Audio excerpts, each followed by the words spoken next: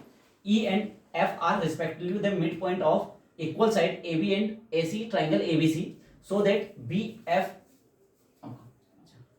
F कौन सा था, ये ए बी वाला ये एफ है A, और ये ई है, ठीक है। तो ई और एफ जो है रिस्पेक्टिवली मिड पॉइंट है किसके, ए बी और ई सी के और ट्राइंगल ए बी सी के, सो दैट बी एफ, आपको ये प्रूव करना है कि जो बी एफ है वो सी ई के इक्वल है। अब देखो यहाँ पे आप गौर से देखो तो यहाँ पे कितने ट्राइंगल बन रहे हैं, अच्छा 1 2 3, ठीक है, और इसके बाद में ये वाला 4। अब इस 4 में से हम कौन सा ट्राइंगल ले सर, कोई सा ठीक है, नहीं कोई सा भी ट्राइंगल लेने से काम नहीं चलेगा, बताओ कौन सा ले ठीक है। एफ बी दो सी टाइप के ट्रायंगल और ट्रायंगल ए बी सी वाला भी और ई सी बी, ठीक है। तो मेन चीज आपको सबसे पहले क्या देखनी है कि आपको जो प्रूव करना है वो कहां पर है। देखो जब भी इक्वल चीजें प्रूव करनी हो ना तो याद रखना हमेशा क्या लगेगी, कॉन्ग्रुएंसी लगेगी, ठीक है। क्योंकि आप जब बहुत सारे क्वेश्चन रहेंगे आपके पास पेपर में, फाइनल पेपर में, तो एक साथ बहुत सारे क्वेश्चन आएंगे तो आपको कैसे पहचाननी कहाँ पे, क्योंकि बहुत अब इस तरह के क्वेश्चनों में तो लिखा नहीं है कि कॉन्ग्रुएंसी प्रूव करो, जिसमें लिखा रहता है उसमें तो आसानी है, पर इसमें जब आपको पता नहीं है तो हमेशा याद रखना कोई ट्राइंगल वगैरह बन रहा है और आपसे कुछ चीजें इक्वल पूछिए, कोई एंगल इक्वल पूछ लिया, कोई साइड इक्वल पूछ लिया, तो आप कौन क्या लगाओगे, कॉन्ग्रुएंसी लगाओगे, ठीक है। अब कॉन्ग्रुएंसी लगानी है ये अपने को पता चल गया, तो अपन को अब ट्राइंगल सेलेक्ट करना है। सबसे पहले अपन गिवन डाटा लिख लेते हैं क्योंकि गिवन डाटा से ही अपने को सारी जानकारी मिलेगी। Given A B equal to A C, ठीक है, ए बी क्या है, ए सी के इक्वल है, और E and F is point of mid A B and C point of A B and A C A C respectively. ये समझते हो रिस्पेक्टिवली का मतलब कि भाई जो पहले लिखा है वो पहले वाले का मिड पॉइंट है, जो बाद में लिखा है बाद में वाले का मिड पॉइंट है। बहुत बार मिस हो जाता है तो इस चीज का ध्यान रखना। तो इससे अपने को क्या मिला, इससे अपने को ये मिला कि ए ई इक्वल है बी ई के और आपका ए एफ इक्वल है एफ सी के। अब मेरी बात सुनो, यहां से एक चीज और अपने को सामने दिख रही है, यदि मैं ए बी और ए सी को मैं ये लिखूं कि A E plus E B is equal to आपका A F plus F C, ठीक है। अब मैं ई बी की जगह क्या लिख सकता हूं, ई बी की जगह क्या लिख सकता हूं, ए ई लिख सकता हूं, तो ए ई प्लस ए ई, और ए एफ मैं एफ सी की जगह क्या लिख सकता हूं, आपके एफ सी की जगह मैं ए एफ लिख सकता हूं, तो ए एफ अपन ने लिख दिया, तो ये ट्वाइस हो गया, A E is equal to 2 A F, तो ये 2 से 2 कट गया, तो ए ई इक्वल आ गया किसके, ए एफ के, ठीक है, यहां तक आ गया। अब अपन को देखना है कि भैया मेरे पास में है कि ए ई इक्वल है ए एफ के, ये अपने को पास में आ गया है। दूसरा अपने पास में है कि ए बी इक्वल है ए सी के। अब देखो यदि मैं ये वाला ट्राइंगल लेता हूं, कौन सा वाला, ये दोनों, ठीक है, इसको मैं थोड़ा डार्क कर देता हूं, तो इसमें हो जाएगा कि ये एंगल कॉमन हो जाएगा, ये साइड हो जाएगी, ये साइड और ये साइड इसके इक्वल हो जाएगी। देखो अब इस चीज का भी ध्यान रखना, कभी भी आपको कोई भी कॉम्प्लेक्सिटी लगे, ठीक है, तो जो आप दो ट्राइंगल को कॉन्ग्रुएंट आपको प्रूव करने को बोला है, या उसमें देखो इसमें आपकी दोनों साइडें भी आ रही है, ये वाली साइड और ये साइड जिसको इक्वल बताना है ये भी आ रही है। कभी भी चीजें आपको समझ में ना आए ना, उन दो ट्राइंगलों को, जिन दो ट्राइंगलों को आप ले रहे हो उसको बाहर बना लो। अपन सबसे बोल देते हैं in triangle A B F and triangle A C, कुछ ज्यादा लंबा नहीं चलेगा अपन, ई नहीं गई, ये तो क्वेश्चन लिखा हुआ है ऊपर और ये तो गिवन डाटा लिखा है, ठीक है। तो गिवन डाटा में भी इतना कुछ अपन ने खास लिखा नहीं है, वो तो ये अब इसका सोल्यूशन मैं डायरेक्ट भी लिख सकता था, पर आपको एक्सप्लेन हो कि भाई किस तरह से ए ई इक्वल आया ए एफ के, नहीं तो मैं डायरेक्टली बोल देता कि भाई ये दोनों पहले से ही इक्वल हैं और ई और एक क्या है मिड पॉइंट है, तो ये दोनों इक्वल होंगे, मैं इस तरह से बोल देता। लेकिन बहुत बार क्या होता है चीजें समझ में नहीं आती, इसलिए मैंने आपको बता दिया कि किस तरह से इक्वल आया। बाकी ये वाला पोर्शन नहीं करके आप डायरेक्ट ये A E equal to A F भी लिखना चाहोगे ना, तब भी वैलिड है, ठीक है। पर अपने पास है भाई कर लो, ठीक है, ताकि आपको समझ में आए कि भाई ये आया कैसे आखिरकार इक्वल, ठीक है।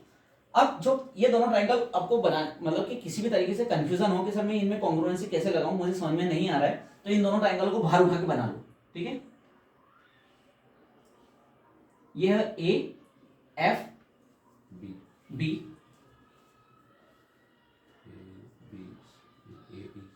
ए ई सी, तो आपको पता है कि ए बी इक्वल है ए सी के, गिवन है आपको। अभी आपने प्रूफ किया कि ए एफ इक्वल है ए ई के, और आपको दिख रहा है एंगल ए कॉमन है दोनों में, तो ये देखिए कॉन्ग्रुएंसी। ये सबसे सॉलिड तरीका है कॉन्ग्रुएंसी में। कभी भी उलझ जाओ तो जिन दो ट्रायंगलों को कॉन्ग्रुएंट आपको प्रूव करना है ना, उसको बाहर बना के देखिए।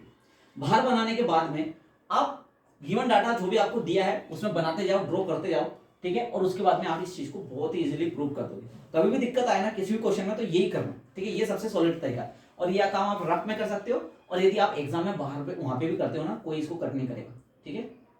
यही सबसे बेस्ट तरीका है, कभी भी आप उलझ जाओ, ठीक है, उसके लिए। नहीं तो बाकी तो अपने को दिख ही रहा है। यहाँ पे अपन लिखेंगे कि A B equal to A C given, ठीक है। उसके बाद में आपके angle A is equal to angle A common, ठीक है। उसके बाद में A E is equal to A F proof, अपन ऊपर प्रूफ कर चुके हैं। तो अपन क्या लिखेंगे, triangle A B F congruent है ट्राइंगल। अब देखो यहाँ पे थोड़ा सा रोक के, इन दोनों जो इक्वल साइड है उनसे बनने वाला वर्टेक्स ए है, तो अपन ने ए लिख दिया, ठीक है। यहाँ पे बी है, बी इसमें देखो किससे बन रहा है, ये वाले से और उसके सामने वाले से, तो जो इक्वल नहीं है, ठीक है। तो ये इसके और इसके से कौन बन रहा है, सी बन रहा है, तो यहाँ पे कौन आएगा, सी आएगा, और बचा हुआ फिर आपका कौन आएगा, ई आएगा। तो ये तरीका होता है वर्टेक्स को, करस्पॉन्डिंग वर्टेक्स को देखने का। अब करस्पॉन्डिंग वर्टेक्स अपन ने देख लिया, लिख दो बाई एस ए एस, और A D equal to A by C. और आपने को क्या प्रूव करना था, एडी इक्वल टू आपको अब दिख रहा है कि बी एफ इक्वल होगा किसके, सी ई के, B F equal to E C by CPCT, ठीक है। आ गया करने का तरीका। देखो ये चीज आपको एग्जांपल में नहीं मिलेगी कि ये इन्होंने इक्वल कैसे बोल दिया, तो मैंने यहाँ पे प्रूव करके बता दिया। उसके बाद में ये वाला तरीका कि भाई आप किस तरीके से ट्रायंगल को क्या कर सकते हो, जो भी ट्रायंगल आपको समझ में ना आए उसको बाहर बना के देख लो, आपका हो जाएगा, ठीक है। एक लास्ट एग्जांपल, ठीक है, ये हो गया, ठीक है। इसको करना तो नहीं है ना, कर लोगे, ठीक है।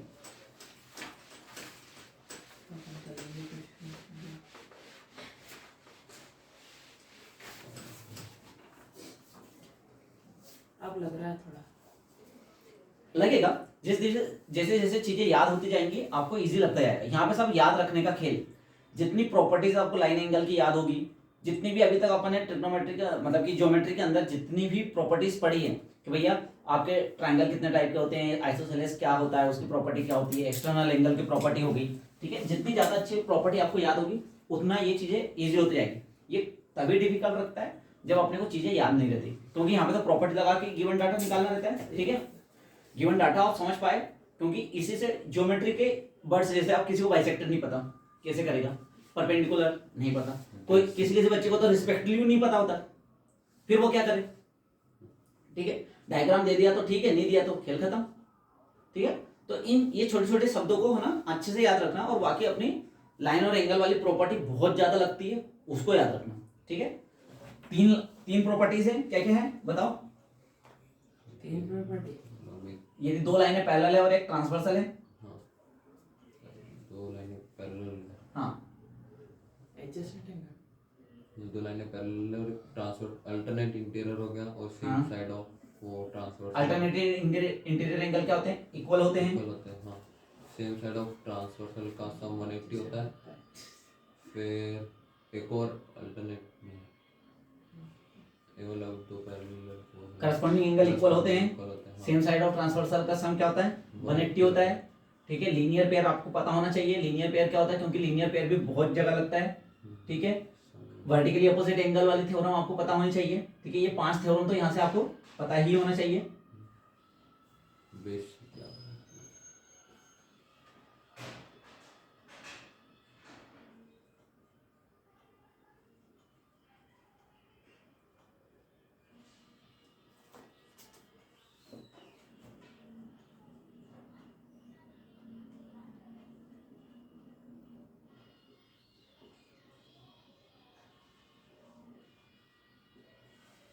ठीक है,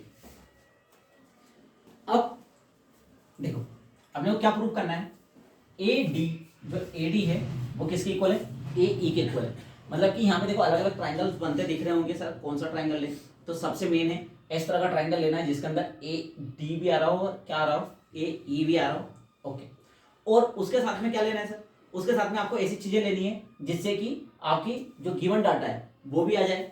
ठीक है, सबसे पहले तो गिवन डाटा लिख लेते हैं। क्या लिखा है, in isosceles triangle A B C with A B is equal to A C, A B is equal to A C given है, given A B is equal to A C.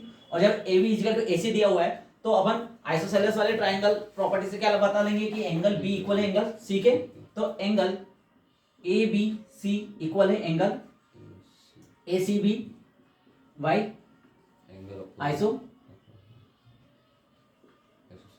Triangle theorem. हाँ बस इतना ही लिख दो भाई, आइसोसेलेस ट्रायंगल काफी है। ठीक है, अब ये दो चीज हो गई। ठीक है, और क्या इस चीज से अपन प्रूव कर पाएंगे, अपने को एक और चीज चाहिए। ठीक है, तो in isosceles triangle A B C with A B and A C, अच्छा एक और चीज दी हुई है ना, D and E are a point on B C such that B E equal to C D. एक और चीज दी रखी है अपने को, बी ई इक्वल है सी डी के, मतलब कि ये वाला पार्ट इस वाले पार्ट की क्या है, इक्वल है। ठीक है, तो अपन को ऐसा ट्रायंगल लेना है जिसमें ए ई भी आ जाए, मतलब कि ये वाला हो गया, और जिसमें ये भी आ जाए। ठीक है, तो ले लेते हैं। ठीक है, तो in triangle A B E and triangle A C D. ठीक है, ओके, अब इसमें अपने के पास में क्या है, A B is equal to A C given.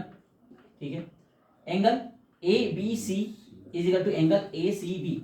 देखो जब तक आप ये चीज नहीं लिखोगे ना, नहीं तो पता चला आपने यहाँ पे लिख दिया और यहाँ पर नेक्स्ट पॉइंट में लिख दिया कि दिस कॉन्ग्रुएंट। नहीं भाई साहब, कॉन्ग्रुएंट लिखने ये तो अपन ने गिवन डाटा लिखा है, इसके बाद बढ़िया तरीके से अपन लिखेंगे कि अपन इन दो ट्रायंगलों की बात कर रहे हैं और फिर यहाँ पे अपन प्रॉपर्टी लगाएंगे। ठीक है, सारी चीजें इक्वल बताएंगे और इसके बाद में कॉन्ग्रुएंसी लिखेंगे। इस चीज का हमेशा ध्यान रखें।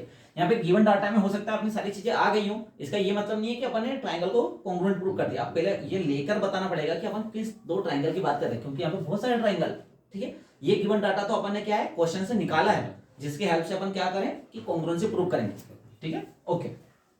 चलो सी वाला पॉइंट तो मतलब ट्रायंगल के वाला पार्ट है ही नहीं। कौन सा वाला, मतलब ये ए बी ई में जो एंगल ए बी ई में जो ए बी सी वाला जो एंगल है, ए बी सी वाला मतलब उसमें ही है ना, ये वाला है ना ए बी। देखो मेरी बात सुनो, अब ये जो एंगल बन गया है ना, अब मैं इसे ई पॉइंट तक ले जाऊं या फिर मैं सी पॉइंट तक ले जाऊं, ये एंगल मेरा चेंज होगा क्या, नहीं होगा ना। ठीक है, तो अब यहाँ पे इस चीज को देख सकते हो, और इसी चीज को आप यहाँ पे यदि लिखना भी चाहो ना, जैसे ये आपने लिख दिया, इसके बाद में आप इस तरह से लिख सकते हो कि angle A B E equal angle A C D. ठीक है, ऐसा लिख दोगे ना तब भी काम चल जाएगा। ठीक है, और ये अपने को पता है क्योंकि इस लाइन से तो कोई फर्क पड़ना नहीं है भाई, इस वाले एंगल पे इस वाली लाइन से कोई फर्क पड़ना है क्या, नहीं पड़ना है। ठीक है, तो कोई प्रॉब्लम नहीं। पर ठीक है, अपने को ऐसा लग रहा है तो अपन यहाँ पे A B E equal to A C D. चलो एक काम करो, इसको यहाँ पे मत लिखो, अपन ये ब्रैकेट में लिख देंगे इस बात को। ठीक है, ए बी डी, और इसका यदि अपने को रीजन देना होगा तो अपन बोल देंगे ए बी सी इक्वल है एंगल ए सी बी। ठीक है, अब आ जाएगा। ठीक है, नो प्रॉब्लम। ठीक है, अब अपन आगे क्या बोलेंगे कि भाई जो बी ई है वो इक्वल है सी डी के गिवन। तो आपने यहाँ पे क्या लग गया, triangle A B E congruent होगा ट्राइंगल। अब यहाँ पे कॉन्ग्रुएंसी लिखने का ध्यान रखना है। ठीक है, तो एंगल ए, ठीक है, अपन ने पहला लिखा वर्टेक्स ए लिखा, एक इन दो लाइनों से मिलकर बन रहा है, आप देख लो, एक ये वाली लाइन से और एक इससे। तो ए बी के इक्वल कौन है, ए सी है। ठीक है, और ये वाली लाइन, तो ये इससे मिलकर बनने वाला एंगल ए ही है, तो यहाँ पे ए ही आएगा। बी वाला और बी और सी तो एंगल इक्वल है ही है, तो बी की जगह सी आ जाएगा, बचा हुआ पार्ट आपका डी हो जाएगा by S A S congruency. Rule भी लिख सकते हैं, नहीं रूल नहीं, कॉन्ग्रुएंसी, क्योंकि ये कॉन्ग्रुएंसी रूल, हाँ कॉन्ग्रुएंसी के बाद रूल जरूर लिख सकते हो, लेकिन सिर्फ ऐसा लिखा है एस एस रूल। हाँ तब भी चल जाएगा, उससे प्रॉब्लम नहीं है। ठीक है, पर ऐसे ऐसे लिखना ज्यादा जरूरी है। क्या लिखना फिर जरूरी है? AD equal to A CPCT। तो अपन क्या लिख देंगे यहाँ पे, आपका सिंपलिसिटी से अपने पास में क्या प्रूफ हो गया, AD AD equal to AD AE by CPCT। ठीक है, और कुछ तो प्रूफ नहीं करना था। चाचा पोपट और चाचा तारक प्रूव हो चुके हैं। ओके, आगे चीज। हाँ बाकी क्वेश्चन तो हम करेंगे, बाकी की चीजें तो चाहे कंपाउंड क्वेश्चन करना है ना। BE equal to CD। सब सही है। ठीक है, अब क्वेश्चन कर लूं। अभी करने आऊंगा। ठीक है, तो ये एग्जांपल में आप देख रहे हो, इन्होंने एक लाइन आगे बढ़ाई, उससे मतलब नहीं, क्योंकि वो ये दो ट्रायंगल ले रहे हैं, ये दो ट्रायंगल ले रहे हैं। अरे क्यों लेना भाई, अपन ये वाला दो ट्रायंगल ले लो ना, ये वाला और ये वाला, कोई मना थोड़ी नहीं करेगा, ट्रायंगल है ये भी। ठीक है, ट्रायंगल कोई मना करेगा क्या? नहीं करेगा।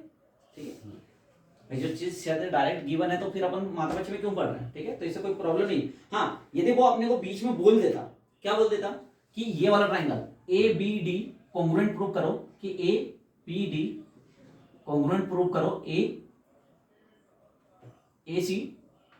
के, तब अपन को क्या लेना पड़ता, फिर अपन यहाँ पे जरूर बोल देते कि भैया ये जो ये वाली लाइन है ये इसके इक्वल है, तो इनका जो सब्ट्रैक्शन है, मतलब कि ये वाला बीच वाली लाइन DE दोनों में कॉमन है, दोनों तरफ से आप क्या करते हो, सब्ट्रैक्ट करते हो, जैसे कि आपने को दिया है BE इक्वल है CD के। अब हम क्या करेंगे, सब्ट्रैक्ट DE बोथ साइड, तो BE subtract DE is equal to CD subtract DE।